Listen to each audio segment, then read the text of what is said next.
Heyo, Kimmeh and Cuddles, the Iron Defender, here with our friend Ulfgar to Kundarak. We are about to do the quest Caverns of Korromar, which is a level 8 quest in House Kundarak. He talks a lot, but the basic principle here is that he has a problem with the dig site that they are mining out. So without further ado, we are just going to hop in and get started. First thing you do when you get in is you talk to Axelrod here. Dwarves can be seen in the survivors' camp. Fortunately, Axelrod appears to be one of them. All right. We are going to do all of the optionals in this quest to show you how it's done. There are a ton of little optionals in this quest, but they all add up to a fairly substantial amount of XP, and most of them are very fast, so they're worth doing. Very first optional, rid the outskirts of undead. There are a bunch of ghasts out here, but there are also zombies all over the place, but they do not do anything until you pretty much run right up on them. So we will murder all of these zombies. If you notice, I have my UI turned off so you can see much better what's going on and see where we are. If you run up this hill, you notice there's a shrine over there in the corner and a dwarf. This is our second optional, free the trapped dwarf. Talk to him. Olaf lumbers He toward the leaves. exit, presumably glad to leave Korromar for good. This stagnant pool of water has become a breeding ground. It's seethed with leeches and insect larvae. Kill those zombies. Got 5 left. So we just gotta run down here and wake up any zombies that are not cooperating yet. Notice that ghast there is one of the members of the undead in the outskirts here. So make sure you kill all the ghasts as well as waking up the zombies to murder them. Or re-murder. Turbines sit motionless atop the entrance. No longer the outskirts of Korromar, Whatever it is, the zombies. So we've cleared out the outskirts, and now we will enter the Korromar sewers. There are a ton of oozes down here, so you want to make sure. Leaks through the sewer grates, collecting in small cracks and pools along the floor. As you can see, the DM helpfully stressed that fact, but there are a ton of oozes down here, so you want to make sure you have an ooze, the appropriate weapon. Kill all those oozes. Some of the undead workers from the surface have made their way into the sewers. We do have another optional down here to murder these undead, or whatever you call defeating undead. Smash the undead. Turn sharply ahead. The offensive stench does not. Dread fills your stomach as the murky green water froths beneath your. More oozes. We run up this waterway. Few more undead.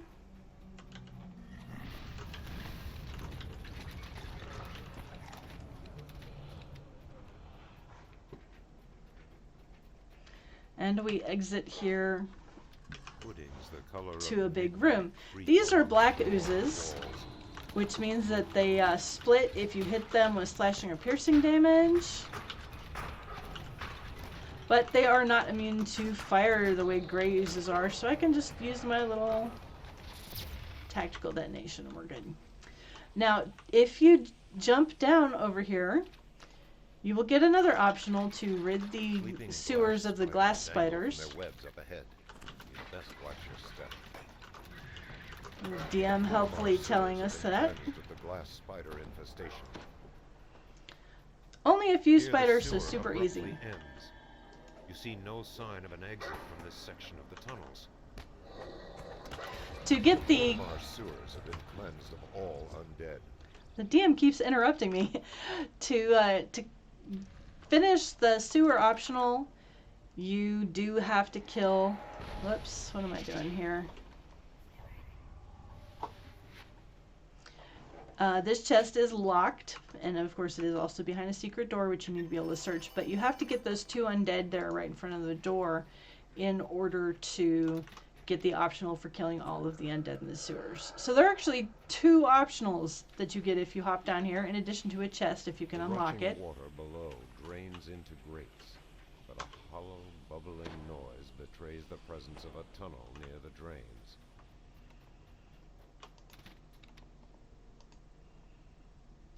So we'll run up here. Thick with spider webs stretches before you. Kill the spiders. Ropes dangle into the sewer from a grating within the outpost. Though slick with algae, the ropes appear climbable. Poor Cuddles, brain dead already. This leads into a courtyard that is absolutely jam-packed with undead. There are white casters, there are wights, and there are a ton of incorporeal undead. So if you are at level, this can be a really nasty fight. It's a good idea to buff up, and you want to make sure that you have a ghost touch. Reanimated corpses are not. Some of the undead are bearing rusted digging implements or wearing tattered Kundarak insignia. This was the fate of the dwarves who never escaped to dig. Since I am vastly overleveled, I'm just murdering everything. But you see, we've still got 14 undead left even after that, and the way that works is that there are undead zombies all over the ground. These pylons glow with a dim and uncertain light, as if their enchantments have been eroded by more powerful magic. Cuddles in his levitation act here is cracking me up. So we just run around finding zombies, killing the occasional wight.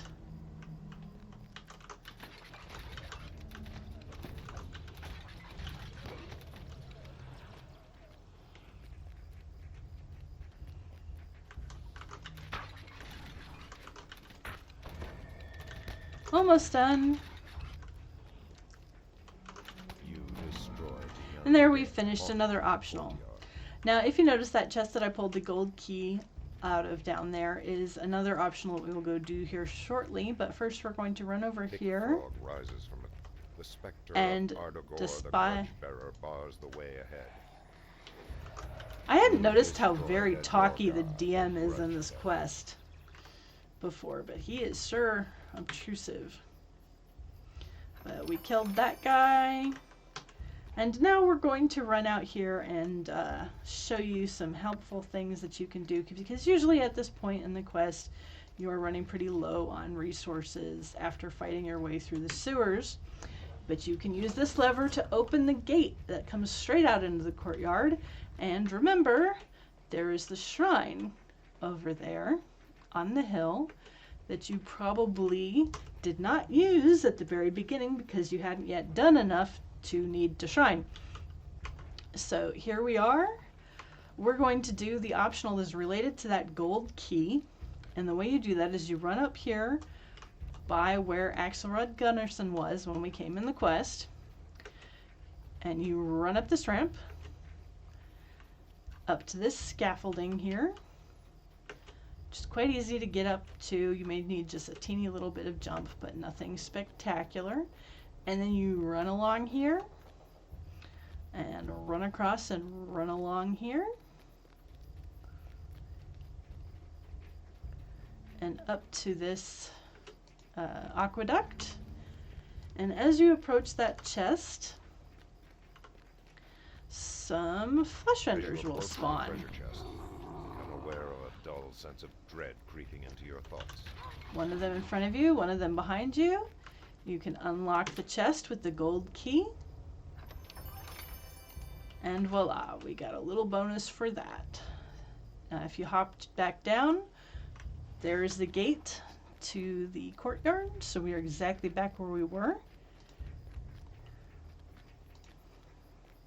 We come up over here in the corner where we killed that specter, run down this little ramp, and you can see there's a tunnel here, which we can now use. A sprawl of excavation sites is spread out before you. Scattered packs of undead lurch along the paths that connect the dwarven shafts descending into the earth. Now, if you want to, you can just jump straight down this hill here. or you can run around the outside. It doesn't really matter which you do. Central dig site. You spy a book resting on nearby crates. Although if you jump down, you will probably get a lot more aggro on you right away. So if you're doing it on a very high difficulty... This is the easternmost excavation site. You may find clues within. It's not recommended. You probably want to run around the outside and come down instead. There are, as you can see, we've got 4 new optionals to search the various dig sites. Before the excavation was overrun, the dwarves unearthed these massive stone steps leading deep into the earth. So you can see all 4 of the dig sites around the edge, and we have to do all 4 of them. At this point, if you're doing it on a difficulty that's not particularly difficult for your party, what you can do is split up there and have everybody do their own site. A soft glow from behind a group of ancient pillars helps light the way through the tunnel. Each dig site has its own little mini puzzle. None of them are difficult. They're not complicated puzzles. They are basically a vision assails your mind in which a wizened giant pours crystal clear water into ceremonial urns. The vision is intense and vivid, but it fades within moments. But the the puzzles are all along the lines of find the thing and click on it. So here we have a bunch of wraiths. You need your ghost touch again. Another vision invades your mind. The wizened giant blesses and anoints another at an altar, while a host of acolytes chants softly. The vision quickly passes. Here we've got whites. We have a door. Vision shows the wizened giant lying dead. Jumbled visions of befouled water and a tainted altar flash through your mind. Whoops, I'm out of boats.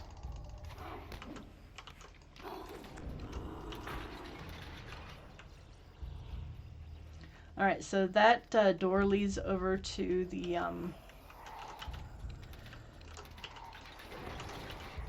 flesh render and the fight. Here on the ground... A tattered journal at the eastern dig site describes ominous events surrounding the altar of Kalilan. That is our optional for the dig site. Is when you do the search thing, is that you want to find one of those books. I'm gonna, since this thing is going away, when I change my UI, I'm gonna leave it up, but there's also a bonus shrine here. There are a lot of shrines in this quest. You don't have to worry about using them because there will be another one along shortly. But here we are in the altar room. What you need to do is you go around and you click on all of the urns to purify them. Like I said, find the thing and click on it.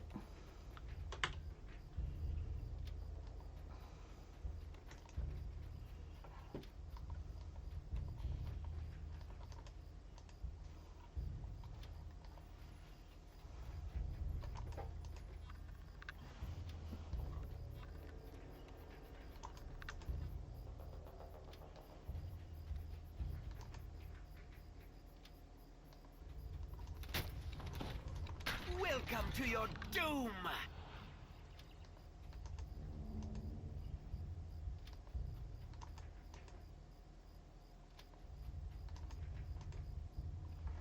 All the urns within the dig site are blessed, though the curse on the altar remains. And then you just click on the altar and The a bunch altar of wraiths Kalilan spawn. reacts to your holy prayers with an invisible blast of negative energy. The torrent of evil soon falters and fades, leaving only peace in its wake. Alright, so that is our first dig site. And what you do is you run around here. You see that this lever over here is over a pit. And if you look in the center there, you can see that there's a beholder and a ton of skeletons. That is the end fight. But we can't get to it yet because that shudder as a sense of impending doom pervades your mind. that lever is still in the little bubble. The way we get the bubble removed is that we have to finish clearing out all of the dig sites. So here's our northern dig site. Gonna run in here. This is the northernmost excavation site. You may find clues within.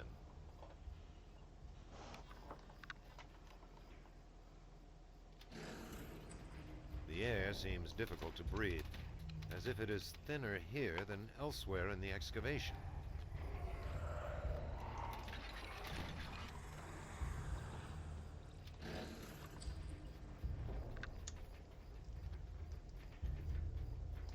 You think you hear a regretful voice moaning, "The mirror is the prison. It must be set aright."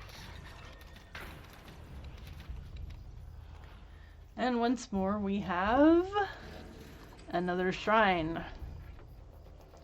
So like I said, there are plenty of shrines in this quest. And as you can see down there, we can have, a hallway with some stuff in it. You see an enormous eye staring from the lid of an upright sarcophagus into an oddly angled mirror. And over here on our bench, we have our second book. The tattered journal reveals that the northern dig site contains the tomb of the philosopher. So we've searched 2 sites now. Now we kill some things.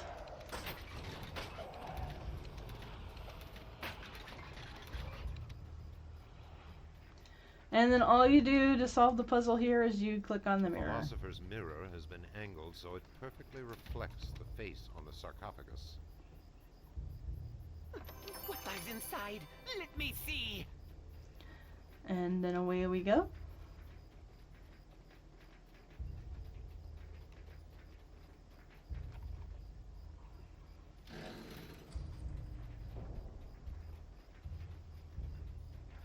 You can see that's the altar. So this is where we came out before. We just run over here. This area is a big circle. It doesn't matter which way you go around it. You're going to come up to this lever, drop down in here, and back out. We're back down at the bottom of the mining site. We've done the eastern one. We've done the northern one. Time to hit the western one. Or is that? Yeah, that's the western dig site. Still got a few whites out here that we haven't killed yet. Stand in my way. Suffer the consequences. This is the westernmost excavation site. You may find clues within. An alien impulse rushes into your mind. A door seals this well-lit tunnel. At the far end, your eyes are also drawn to a dark alcove. Dark alcove. If you run into it, fire lights up. A few undeads. Enemies are destined to fall. Nothing big. Run through the door. Look, it's another door. We're getting somewhere now. And it's a pond. As you near the landing, you see several tunnels leading away from an underground lake.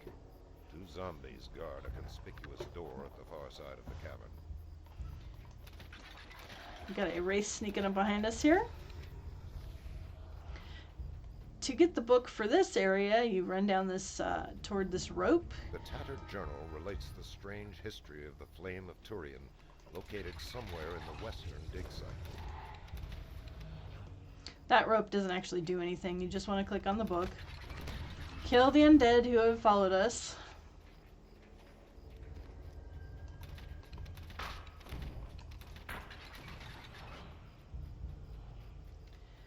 And get our chest.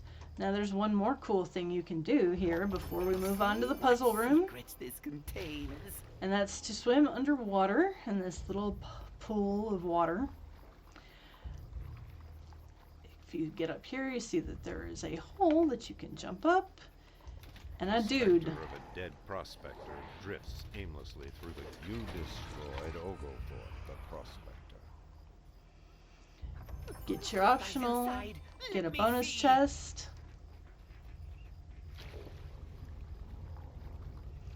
And away we go once more.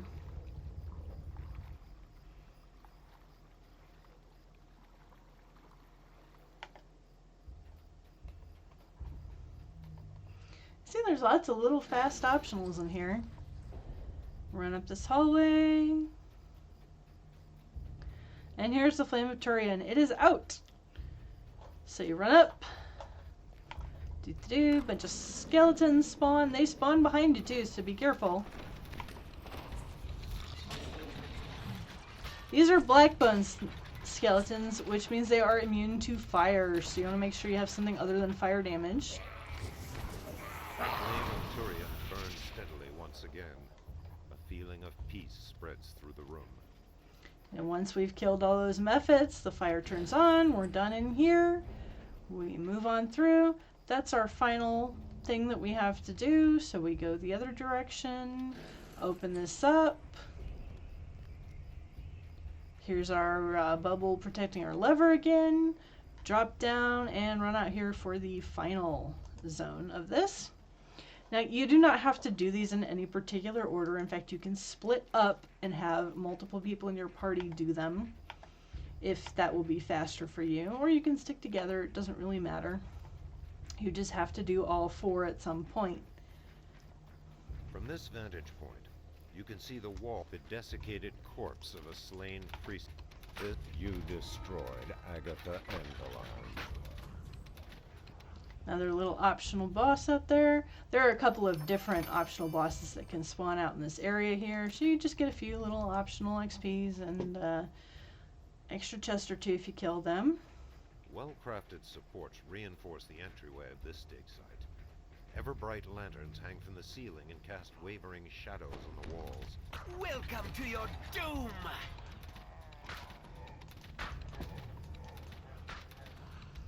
Bunch of guests. Here's our door. You hear a faint whisper. You feel an unsettling desire to fling yourself bodily into the pit. It seems to beckon you forward.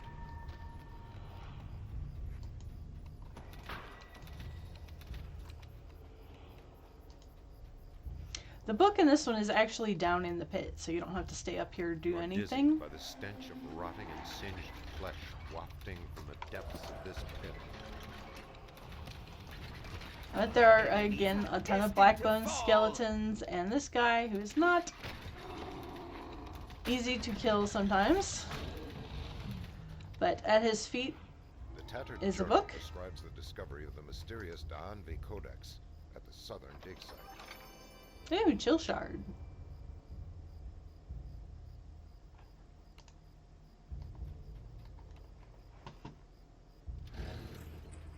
A brilliant light illuminates a heavy tome on a lectern. The lectern is spotless, as if recently and lovingly polished. Da'anvi is The the words plane from of the order in exposed page of Eberron. The Da'anvi Codex are spoken aloud. A sense of perfect order floods the area. Kind of the opposite of Zoriat. So that was our final area. Here we are back again at the center. We run around the outside until we get to the lever. It's actually shorter if you go the other way.